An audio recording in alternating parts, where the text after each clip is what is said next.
A young girl vanished at Disneyland in 1970 during a visit with her mother. One moment she was taking photos with a costumed character, the next she had disappeared into the crowds and was never seen again.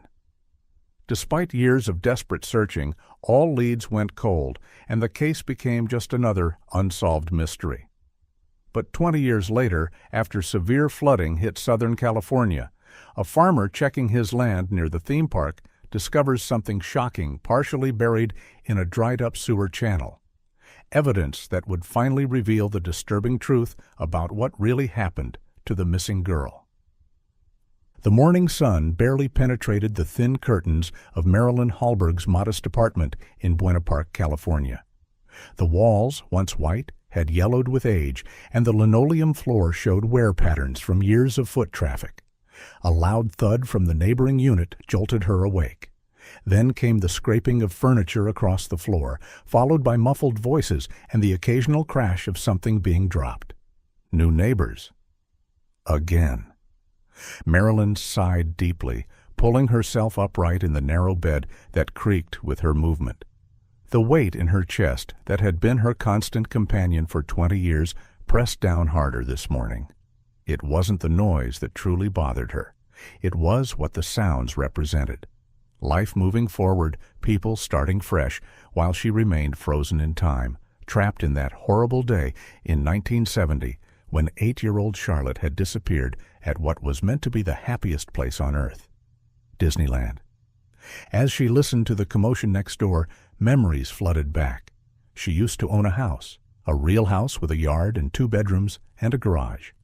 It was in a neighborhood not far from here. But the house was gone now. The financial strain had become too much. Missing work for searches, hiring private investigators, printing flyers. It had all added up. More than the money, though, the house had become a museum of pain. Moving to this apartment was supposed to help her heal, to finally let go. But Charlotte's face still appeared in her dreams every night, and during her waking hours she saw her daughter in every blonde girl she passed on the street. 20 years, and the wound was as fresh as if it had happened yesterday. She shuffled toward the bathroom, thinking she might freshen up and perhaps introduce herself to the new neighbors. But before she could take another step, the phone on her nightstand rang. She glanced at the caller ID display. Detective Nolan Bareja. It had been months since she'd heard from him. She picked up the receiver with a trembling hand. "Hello?" "Marilyn, it's Nolan Bareja." His voice was careful, measured. "I need you to sit down." She sank onto the edge of the bed. "What is it?" "We've found something related to Charlotte's case." The room seemed to tilt. After all these years of false leads and dead ends, she'd learned to protect herself with pessimism. "I don't need this, Nolan. Every time you find some small thing, it never leads anywhere. I can't keep doing this to myself." "This is different, Marilyn. This is substantial.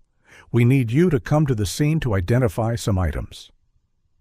Despite herself, she felt a flicker of something she hadn't felt in years. "What did you find?"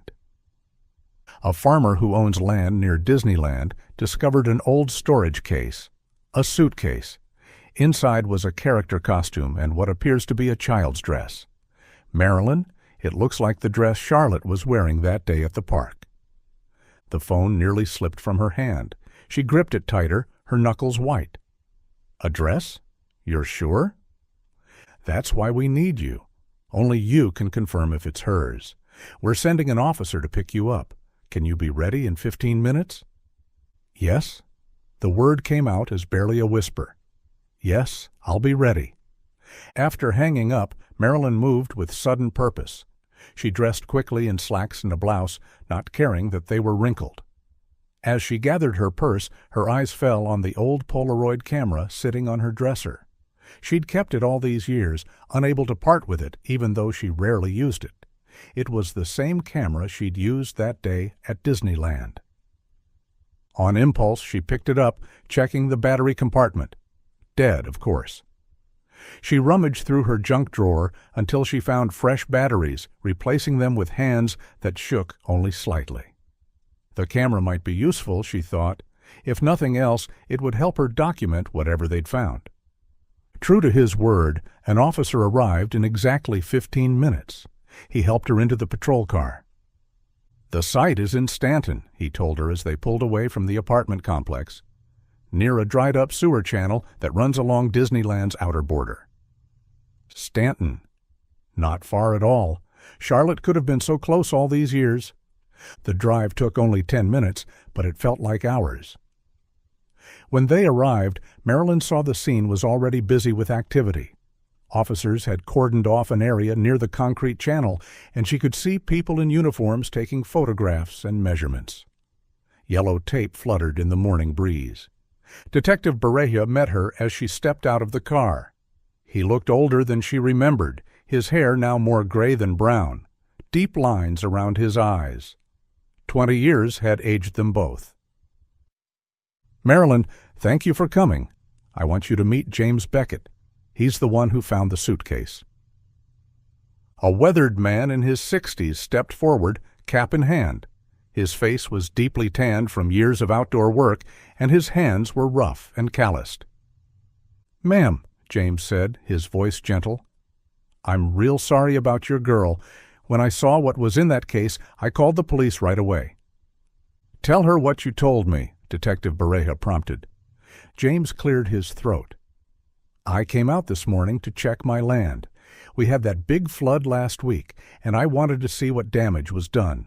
The sewer canal that runs through my property, it's been dry for years, but the flood washed out a lot of the built-up sediment. That's when I saw it, a red suitcase partially buried in the mud." "Go on," the detective encouraged. "I thought maybe it was just trash at first, but something about it seemed off. It was old, real old. When I opened it—" He paused, swallowing hard. There was this costume inside, a rabbit costume, like what they'd wear at the theme park, and underneath it, a little girl's dress, blue with flowers on it. Everything was faded and covered in dirt.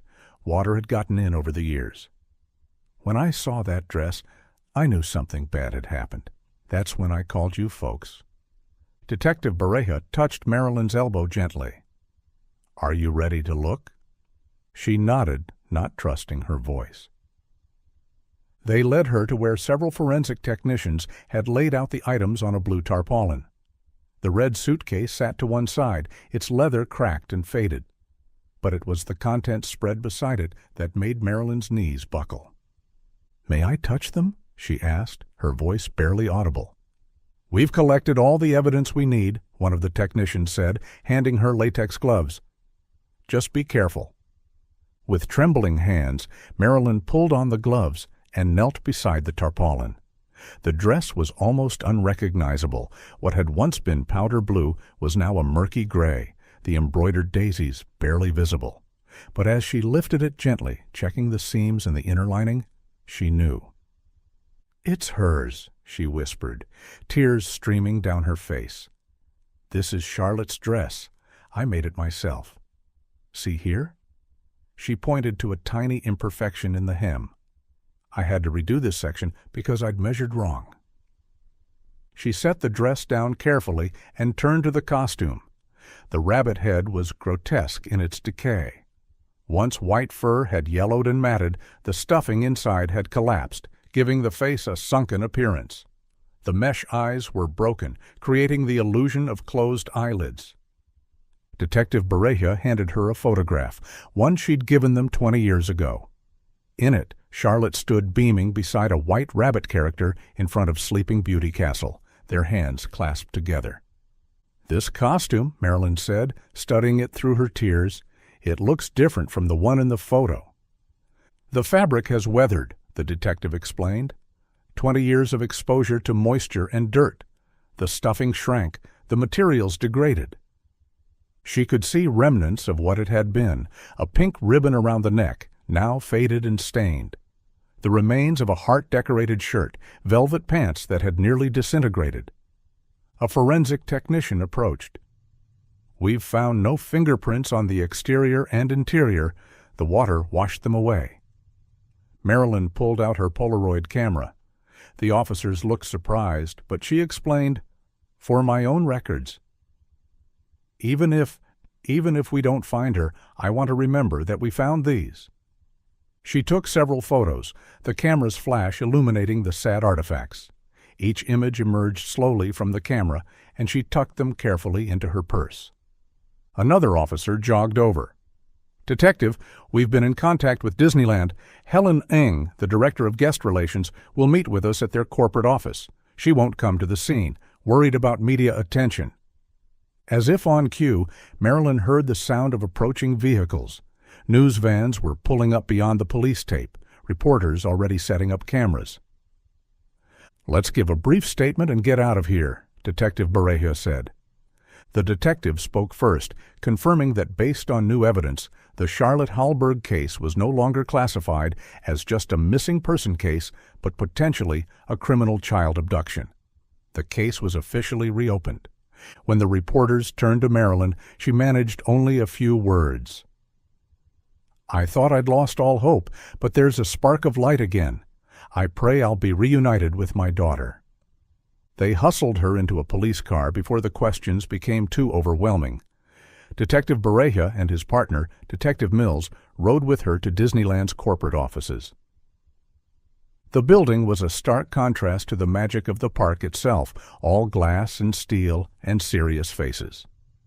Helen Ng met them in the lobby, a woman in her 40s with perfectly styled hair and a sympathetic expression. "Mrs. Hallberg, I'm so sorry for what you've been through," Helen said, shaking her hand. "We'll do everything we can to help." She led them to a conference room where several people were already waiting.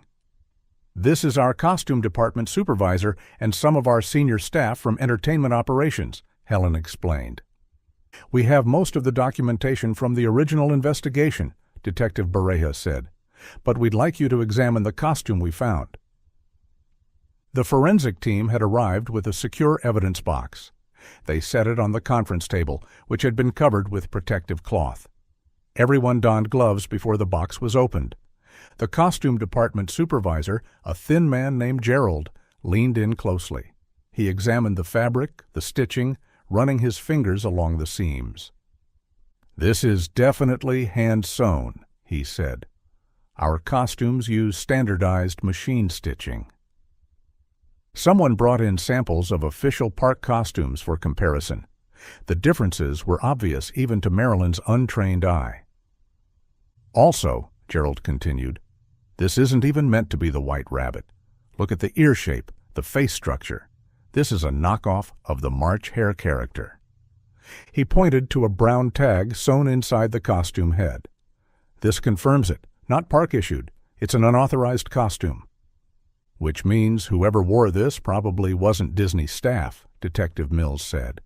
Helen Ng nodded. "As we told police 20 years ago, no entertainment staff quit or went missing between June and July 1970. All were accounted for and interviewed." "This was planned," Detective Bareja said grimly. "Someone obtained this costume specifically to get close to children at the park. They may have been watching Marilyn and Charlotte for some time." Marilyn felt sick. The idea that someone had stalked them, planned this. Detective Bareja examined the sewn-in tag more closely. The text is too weathered to make out a brand or manufacturer. We'll need to research costume makers from that era. After documenting everything, the police prepared to leave. Detective Bareja turned to Marilyn. "We'll take you home now. You need rest. We'll call as soon as we have any updates." They thanked Helen Ng and her staff for their cooperation. As they walked back to the cars, evidence boxes in hand, Marilyn felt the weight of 20 years pressing down on her shoulders. They had evidence now, real evidence. But would it be enough to find Charlotte? The police escort dropped Marilyn at her apartment building just after noon. The officer walked her to her door, making sure she got inside safely before leaving. But once alone, Marilyn couldn't sit still. She paced her small living room, the Polaroid photos spread on her coffee table. How had the suitcase remained hidden for 20 years? She studied the images, her mind racing. Someone must have disposed of it in the sewer system, thinking it would never surface. The weight of it would have made it sink into the sediment. But she remembered seeing news reports last year about the county's sewer system modernization project, and then the recent flooding, the heaviest rain in decades. It must have washed out years of accumulated debris, finally exposing what someone had tried so hard to hide. She couldn't just wait for the police to call. 20 years of waiting had taught her that sometimes you had to search for answers yourself. Marilyn pulled out the thick Yellow Pages directory from beneath a stack of magazines on her coffee table. The book was well-worn, pages dog-eared from years of use. She flipped to the business section, running her finger down the listings. Costume shops, party supplies, magic shops, theatrical suppliers. Several businesses were listed within the county. She made notes on a pad, organizing them by distance. The closest one caught her eye. Craster's Costume Creations in Santa Ana. The address seemed familiar. She'd driven past that area countless times, only 15 minutes away. Without hesitating, she grabbed her keys and headed for her car. The old Honda Civic started on the second try, and she navigated through the familiar streets of Santa Ana. The shop was in a rundown strip mall, sandwiched between a defunct video rental store and a check-cashing place. A faded, closed sign hung in the window, but Marilyn could see movement inside. The blue glow of a television flickered through the dusty glass. She rang the bell, hearing it echo inside. After a moment, shuffling footsteps approached. The door opened a crack, and an elderly man peered out. "We're closed," he said, starting to shut the door. "Been closed for years." But then he paused, looking at her more closely. His eyes widened with recognition. "Wait a minute. You're that lady from the news. The mother?" His voice softened. "What brings you here? How can I help?" "I'm Marilyn Halberg," she said. "I'm sorry to bother you, but I saw your shop in the directory and thought maybe—" Come in," the man said, opening the door wider. "I'm Elias Craster. Please, come inside." He locked the door behind them and led her through the dimly lit shop. Dust motes danced in the shafts of sunlight that managed to penetrate the grimy windows. Mannequins in various states of dress stood like silent sentinels, draped in costumes from bygone eras. "Sit, please," Elias gestured to an old leather sofa that had seen better days. "This place has been closed for 5 years now. I'm getting too old, and my son—" He shrugged. He never wanted the business, but I couldn't bear to throw everything away, so I just live here now, among all these old things. Marilyn looked around, taking in the antique sewing machines, bolts of fabric covered in plastic, and racks of costumes ranging from 1920s flapper dresses to polyester disco outfits. "I saw the news report this morning," Elias continued, "about your daughter, the costume they found. Terrible thing." Marilyn pulled out her Polaroid photos. "That's why I'm here. I'm looking for any information about this costume. I thought maybe someone in your line of work might recognize it." She showed him the photos, including the close-up of the brown tag inside the costume head. Elias studied them carefully, adjusting his thick glasses. "This tag," he said slowly, "it's not mine. I always used white tags with red lettering, and I never made anything quite like this." He looked closer. "But this costume has been altered. See these seam patterns? I know this work." He pointed to specific areas on the photo. "The seam between the ears and head, here. The way the mouth has been sewn shut. This nose button, it's been replaced with a different one than the one in your photo." "Do you think someone was trying to disguise the original costume?" Marilyn asked. Elias shook his head thoughtfully. "Maybe, but to me it looks more like they were trying to change the character's expression. Look at these creases and folds above the brow, the cheek line, the chin." In the original photo from the news, the rabbit looked happy, friendly. But these alterations, he trailed off. "What?" Marilyn pressed. "Whoever did this wanted to make it look sad, or maybe even scary, maybe to frighten someone, but that's just my opinion." Marilyn felt a chill.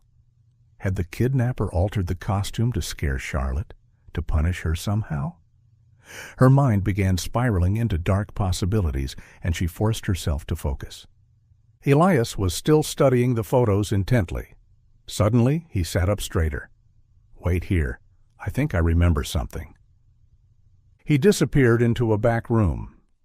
After a while, she heard Elias returning. He carried several items which he laid carefully on the coffee table. A button nose similar to the one in the photo, round glasses frames, and a yellowed piece of paper. "What's this?" Marilyn asked. "I just remembered," Elias said, excitement in his voice. "Years ago, someone came in with this sketch. They wanted us to alter a costume to match it. I'm forgetful now, and I didn't handle it personally. I had staff back then, and I usually gave alteration jobs to them. But when I saw those glasses and that nose in your photo, it jogged my memory. I still had these items in stock, and when I checked the back, I found this sketch." Marilyn examined the sketch. It was identical to the altered costume, the same sad expression, the same modifications. "Do you have any records of who ordered this?" she asked urgently. "Receipts? Staff contact information?" Elias sighed. "I can give you my old staff contacts and I'll happily help the police, but the paper receipts—" He gestured around the cluttered shop. "I threw them out years ago. There were thousands, and I was worried about termites. Look at this place. Wood, fabric, paper everywhere. It's termite heaven." Marilyn's heart sank, but Elias held up a finger. "However, there might be hope. My son Benjamin, he has special needs. Diagnosed with obsessive-compulsive disorder as a teenager. But he's brilliant with technology. Before I closed the shop, he was entering all our old records into Lotus 123. I bought him an expensive computer back then, thinking he could build a future in computers." "Did he finish entering everything?" "I honestly don't know. There were so many receipts. But if you're looking for any chance of finding that order, Benjamin would be your best bet." "Where can I find him?" "Benjamin Craster works the morning shift at Freshfields Grocery here in Santa Ana." Elias wrote down the address.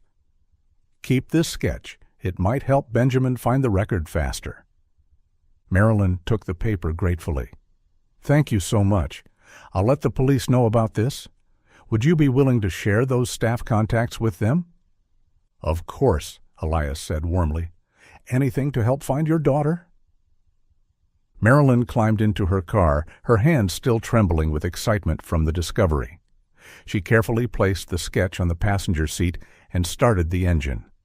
Freshfields Grocery was a medium-sized store, bigger than a corner market, but not quite a full supermarket. The parking lot was half full with the afternoon shopping crowd. Marilyn parked and entered through the automatic doors, the familiar smell of produce and baked goods greeting her. Several employees in green aprons moved about the store. She approached an empty checkout lane where a middle-aged woman was organizing shopping bags. "Excuse me," Marilyn said. "I'm looking for Benjamin Craster. Does he work here?" The cashier smiled. "Oh, Ben?" "Yes, he's doing stock today. Should be somewhere in the aisles, or maybe in the stockroom out back." "Thank you." Marilyn walked through the store, scanning each aisle. She found him in the canned goods section, methodically arranging soup cans with precise spacing. He was a thin man in his 30s, wearing the store's green apron over a neatly pressed shirt. His name badge read Benjamin K. "Benjamin Craster?" she asked. He looked up, blinking behind wire-rimmed glasses. "Yes? Can I help you?" His voice was soft, careful. "Hi, I'm Marilyn Halberg. I just came from your father's shop." His expression immediately shifted to concern. "Is my father in trouble? Is he okay?"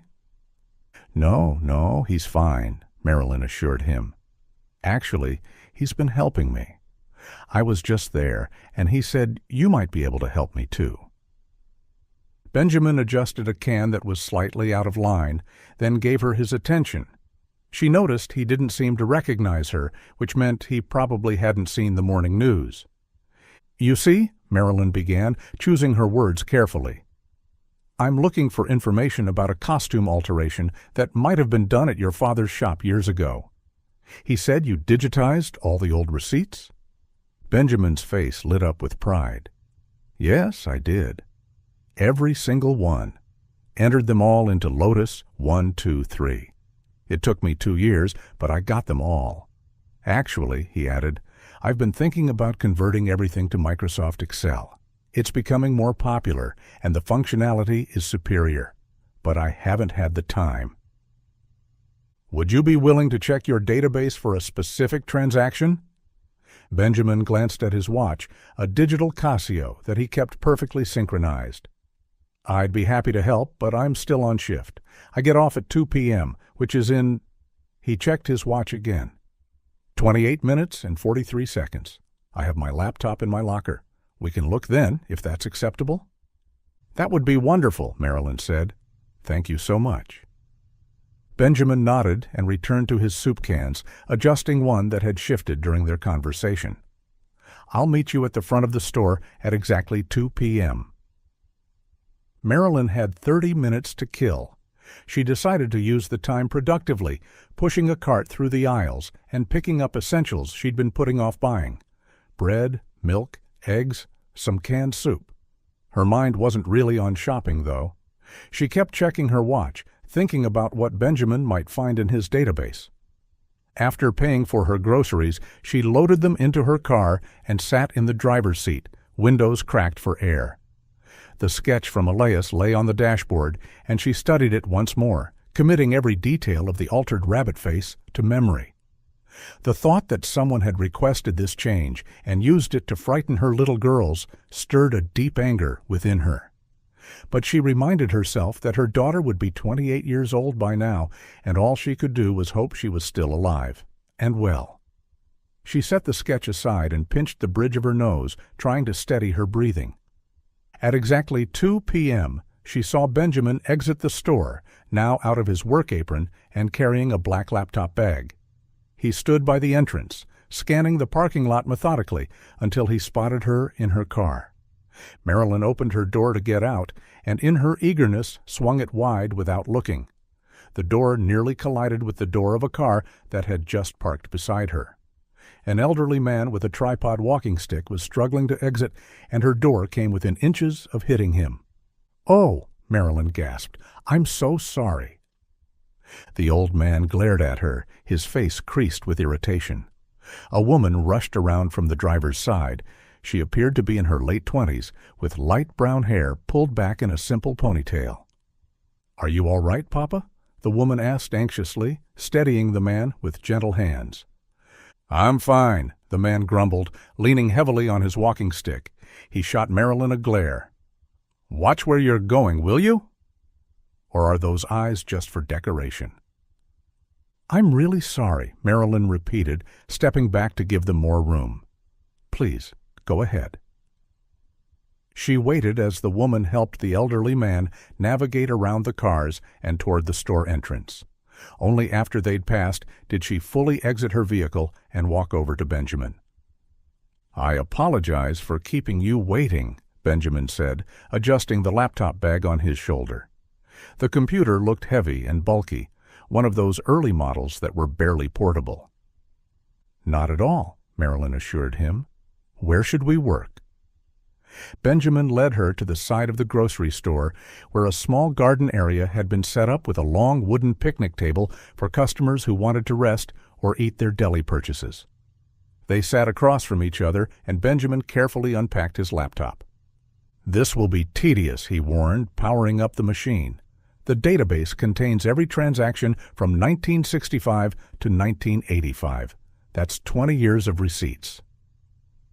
The laptop screen came to life, displaying the black background and white text of Lotus 1, 2, 3 in the typical typewriter font. Benjamin's fingers flew over the keyboard with practiced ease. "We need to search for alterations from 1970 or earlier," Marilyn said, showing him the sketch. "Something involving a rabbit head costume." Benjamin studied the sketch carefully, then began setting up search parameters. I'll filter by year first, then search the description fields for keywords like alteration, rabbit, costume, and head. They leaned over the screen together, scanning through hundreds of entries. Time seemed to slow as they methodically checked each possible match. Benjamin would highlight entries, expand the detail fields, check the descriptions, then move on. 45 minutes passed, then an hour. Marilyn's eyes were starting to burn from staring at the screen when Benjamin suddenly straightened. "Here," he said, his voice tight with excitement. "Look at this." The entry was dated May 15th, 1970. In the description field it read, "Costume alteration, nose button replacement, spectacles addition, facial seam work, rabbit head, measurements 24-inch circumference, 18-inch height." "That's it," Marilyn breathed. "Who ordered it?" Benjamin scrolled to the customer field.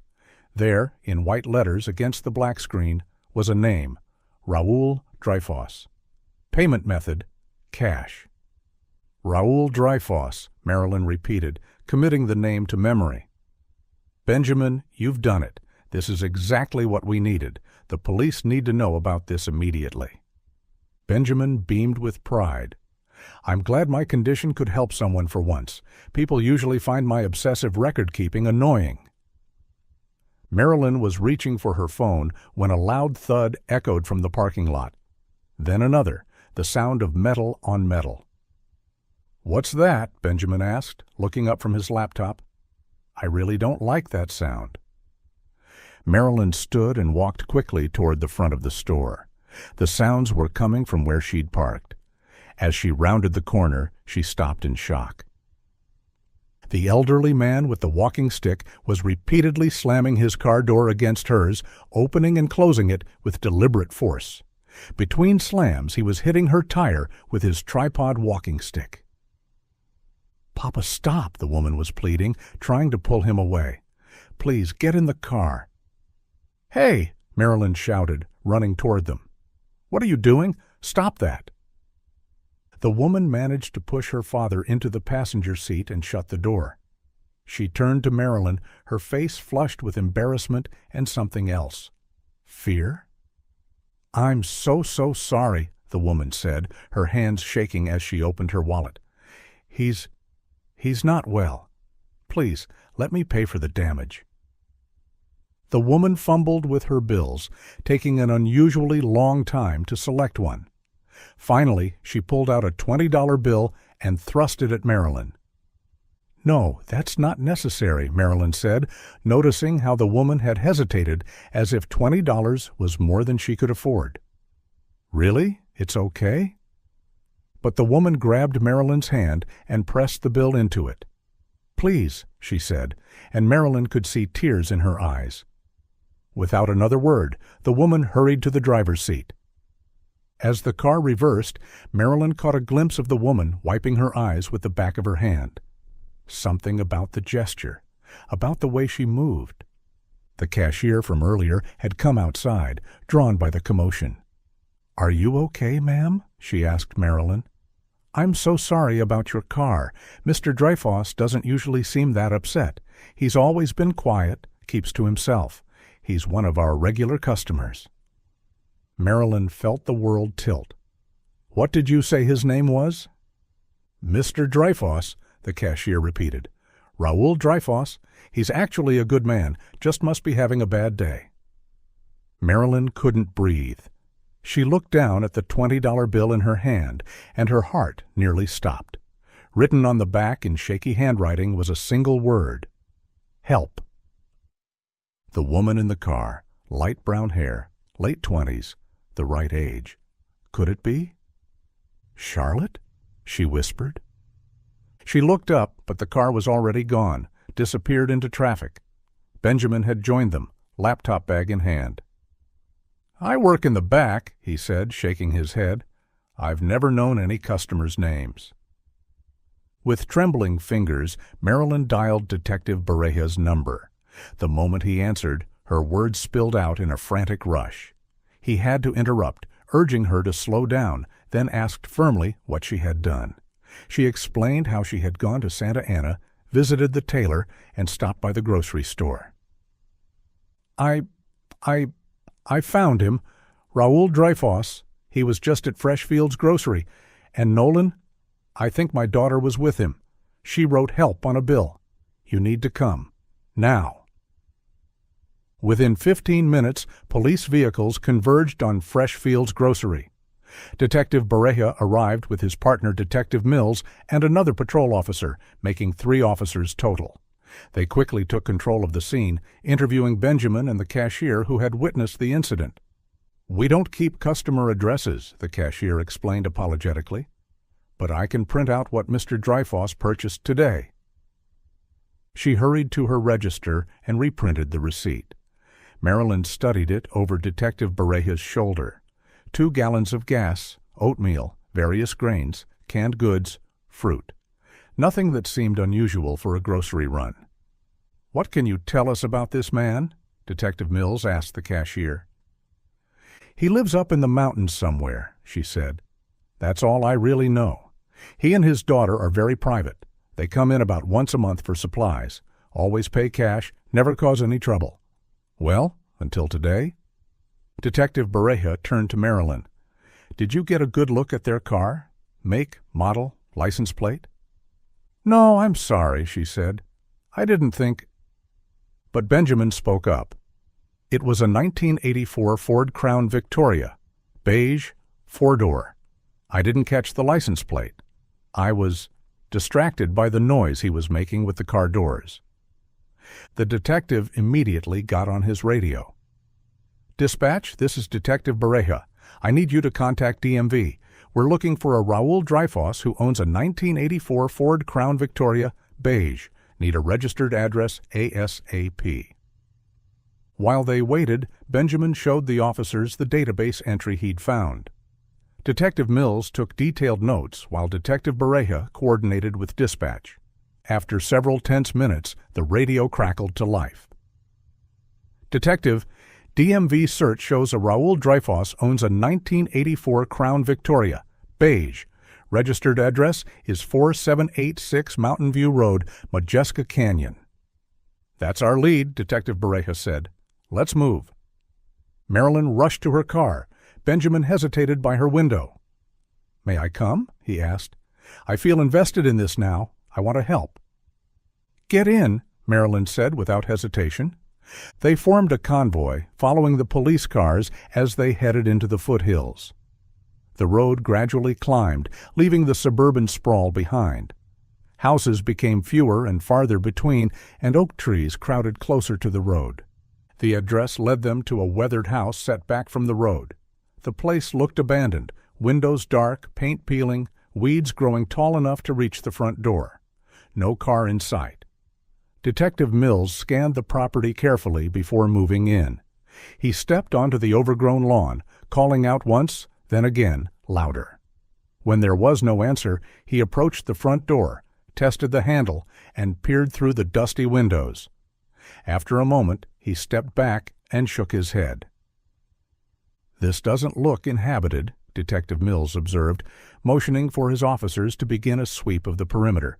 But Benjamin had already noticed something. "Look," he said, pointing to the dirt driveway.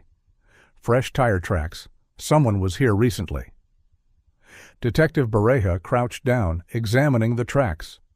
"Good observation. He's right. These are maybe in 2 old, 3 at most. But look at this place. The weeds, the decay. Nobody's lived here regularly for years. Dreyfus must have just come to grab something or hide something." He stood and returned to his radio. "Dispatch, we need backup at 4786 Mountain View Road. Also start the paperwork for a search warrant. Suspect not on premises, but was here recently." "These tracks lead out," Detective Mills noted, following them with his eyes. He continued up the mountain.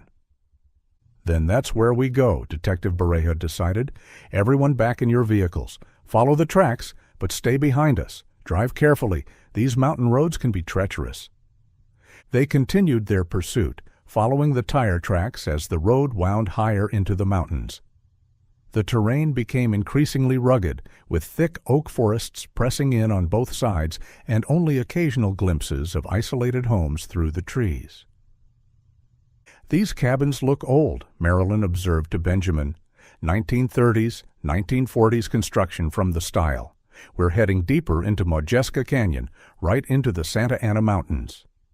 Benjamin nodded, gripping the door handle as Marilyn navigated a particularly sharp curve. "It's isolated up here. Perfect place to hide someone." Eventually, the tire tracks led them to where the paved road gave way to gravel. The tracks became harder to follow, crisscrossing with other vehicle paths.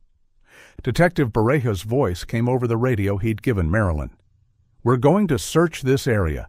The car can't have gone far. Stay close and don't wander off on your own."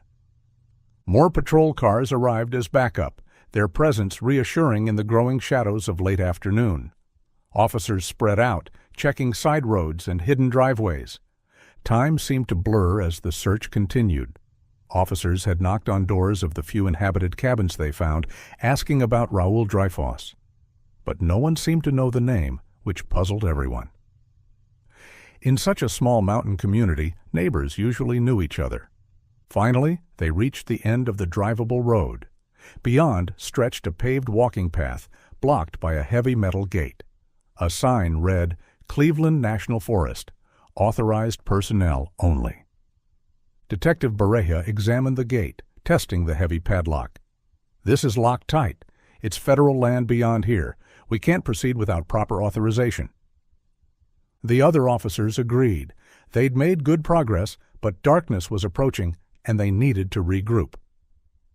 "I'll issue a BOLO. Be on the lookout. Immediately," Detective Bareja announced. "Raúl Dreyfus can't leave this area easily. We'll have units watching all the exit roads. Tomorrow morning, we'll return with proper warrants and Forest Service cooperation." Reluctantly, everyone returned to their vehicles. The police cars led the way back down the mountain, their taillights disappearing around curves ahead. Marilyn drove slowly, her heart weighed down with frustration. So close. After 20 years, they had been so close. She had even touched the woman's hand when she passed her the bill, the woman who was most likely her Charlotte. Benjamin, sitting beside her, could sense her distress. "We made incredible progress today," he said gently. "We have a name, a location. The police are taking this seriously. Your daughter will be found." "What if he managed to run?" Marilyn's voice was tight with anxiety. "What if he takes Charlotte and disappears again? I can't go through another 20 years of this." "The police have the roads watched. He won't get far." But Marilyn couldn't shake the unease gnawing at her. The police cars were now far ahead, their flashing lights just faint glimmers in the distance. She was driving so slowly it felt like her legs had lost all strength, and she was falling further behind. "Are you all right?" Benjamin asked. "Would you like me to drive?" Marilyn nodded, pulling over to a wide spot on the shoulder. They both got out to switch seats. The mountain air was cool and crisp, scented with oak and sage. Marilyn paused, looking back up the road toward the gated area. That's when she heard it, a faint shout carried on the wind. She froze, straining to listen. "Did you hear that?" she asked Benjamin. "No, I didn't hear anything." They stood in silence, listening. Then it came again, definitely a voice, maybe two, somewhere in the forest. Marilyn's eyes found a narrow dirt path leading into the woods, barely visible in the fading light. Without thinking, she started toward it. "We shouldn't go alone," Benjamin warned. "It's too dangerous. We need to get help, maybe borrow the neighbor's phone and call the police back." "Someone could be in danger," Marilyn insisted. "It could be them, Raúl and Charlotte. I can't just leave." She entered the path, dried leaves and gravel crunching under her feet. The sound seemed unnaturally loud in the quiet forest. Benjamin followed reluctantly. The path wound deeper into the woods, barely visible in the gathering dusk. They climbed steadily, pushing through undergrowth that caught at their clothes. Then, like something from a nightmare, the same car model and a cabin materialized through the trees. They sat on a small rise, a ghost of a building. No mailbox, no power lines. The wood siding was weathered gray, the porch railing had collapsed, and several windows were boarded over. "We need to go back," Benjamin whispered. "Borrow a phone from a neighbor's house. Call the police. Tell them where this is." But then they heard movement, footsteps crunching on dry leaves, the sharp snap of a branch breaking nearby. Someone else was in the woods. Marilyn's heart pounded as she pressed forward, instincts warring with fear. They had just started to turn back when Marilyn froze. Through the trees she saw a woman walking into the cabin, her movements quick, almost furtive. Marilyn's breath caught in her throat. Was it her? She took an involuntary step forward, eyes straining to see more. The smell hit her first, gasoline, thick and cloying in the air. "That's coming from the cabin," Benjamin said urgently from behind her, eyes wide. "This is bad. This is so out of the order. We need to leave. Now I mean it." "My daughter could be in there," Marilyn said, her voice breaking. "She could be in danger." She bolted toward the cabin before Benjamin could stop her. Adrenaline drowned out her fear. She had to know. Behind her, she heard Benjamin's voice, low and urgent as he spoke with someone. Glancing over her shoulder, she saw them. Officers. They must have noticed she and Benjamin weren't following and had doubled back to check. One of them was already on his radio, signaling for backup. Marilyn reached the cabin door. It was slightly ajar, and the gasoline smell was overwhelming. She pushed it open wider, but strong hands pulled her back. "Ma'am, stay back." An officer had caught up. More police were spreading through the woods, flashlights cutting through the sunset gloom. "Check the perimeter," Detective Bareja ordered. "And get fire department here now. I can smell gas." The officer pushed the door fully open. "Police! Hands in the air!" He didn't draw his weapon. With gasoline fumes this thick, a spark could be catastrophic. From the darkness inside, Raoul Dreyfus emerged, leaning heavily on his tripod walking stick. One hand was raised, the other gripping the stick for support. "I'm Raoul Dreyfus," he said calmly. "I know you're looking for me." Two officers moved in, handcuffing him carefully. As they led him past Marilyn, their eyes met. His were strangely peaceful.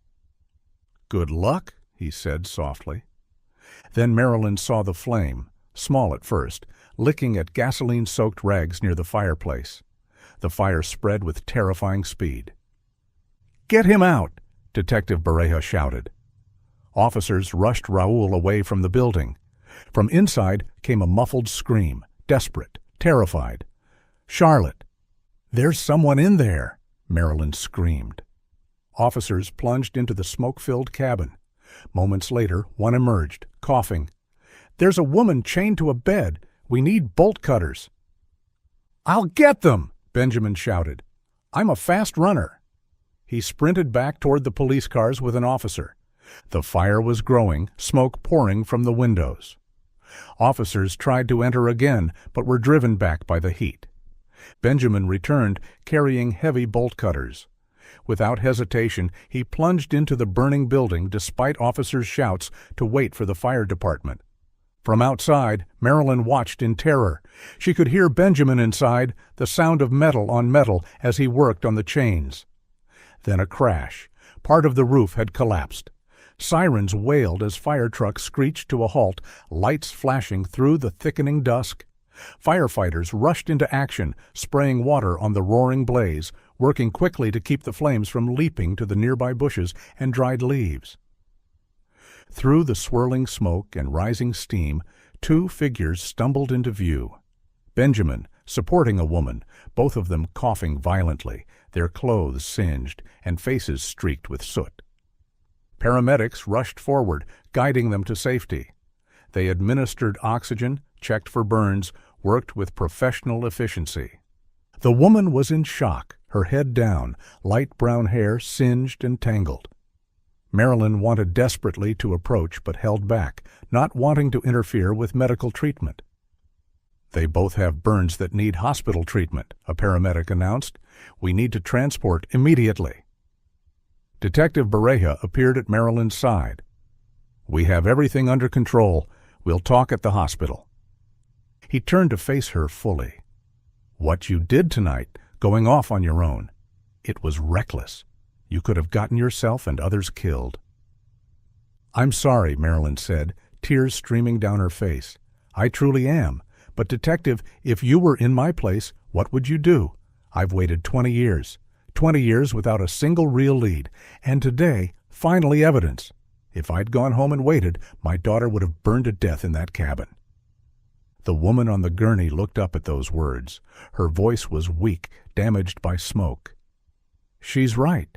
Raul saw the news this morning. He wanted to burn us both. That's why we went for gas." She focused on Marilyn, and her eyes filled with tears. "I saw you on TV. I knew it was you in the parking lot. You came for me." Her voice broke. "Thank you, Mom." The word hung in the air, strange and wonderful after 20 years. "Oh, Charlotte," Marilyn sobbed. They reached for each other, but the paramedics gently intervened. "Please, we need to treat the burns properly. You can't touch yet." "We have to go now," the lead paramedic said as they loaded both Charlotte and Benjamin into the ambulance. "I'll meet you at the hospital," Detective Bareja told Marilyn. She ran to her car, following the ambulance down the mountain, its lights flashing in the darkness. The ambulance screamed through the night, its sirens cutting through the mountain darkness. Marilyn followed closely, her hands gripping the steering wheel so tightly her knuckles were white. They arrived at St. Joseph Hospital in Orange, where emergency staff were already waiting. Charlotte and Benjamin were rushed inside on gurneys, medical personnel surrounding them. A nurse approached Marilyn. "Ma'am, you'll need to wait in the waiting room while we treat them." "No," Marilyn said firmly. "I've waited 20 years. I'm not leaving her side." The nurse saw something in her eyes and nodded. "You can wait just outside the ER curtains, but please let us work." Marilyn paced the hallway, unable to sit still. 20 years of searching had finally ended, though she'd almost lost Charlotte again to fire. The smell of smoke still clung to her clothes. Detective Bareja and Detective Mills arrived 40 minutes later. They guided her to a small private room. "Raul Dreyfus has confessed to everything," Detective Bareja began. "He's been surprisingly cooperative. The man has nothing to lose. He is dying. Lung cancer, stage 3. Doctors say he has maybe a year without treatment. He never sought medical help because he feared exposure." "Huh," Marilyn said bitterly. "Let him die in prison. He stole 20 years from us, 20 years of agony, and he gets to live free for all that time. 1 year in prison isn't justice. If I had money, I'd pay for his treatment myself. Keep him alive to serve 20 miserable years behind bars." "Your anger is completely justified," Detective Bareja said quietly. "I'd feel the same in your position." He opened his notebook. "Dreyfus told us he'd been watching you both. He used to live in your apartment building. Same unit, actually, before you moved in. He said he liked watching the people who lived there after him. When you and Charlotte moved in, he became obsessed. Said Charlotte was sweet and beautiful. That he couldn't stop thinking about her." Marilyn felt sick. "He stalked us?" "Yes, he learned your patterns. You visited Disneyland the first weekend of each month?" "After my paycheck," Marilyn confirmed. "It was our special tradition." "He spent months preparing, got the costume from a storage unit facility auction, practiced wearing it, learned the park layout. That day, Charlotte took photos with him." "With my Polaroid," Marilyn said. "She wanted to give him a copy, but I said no.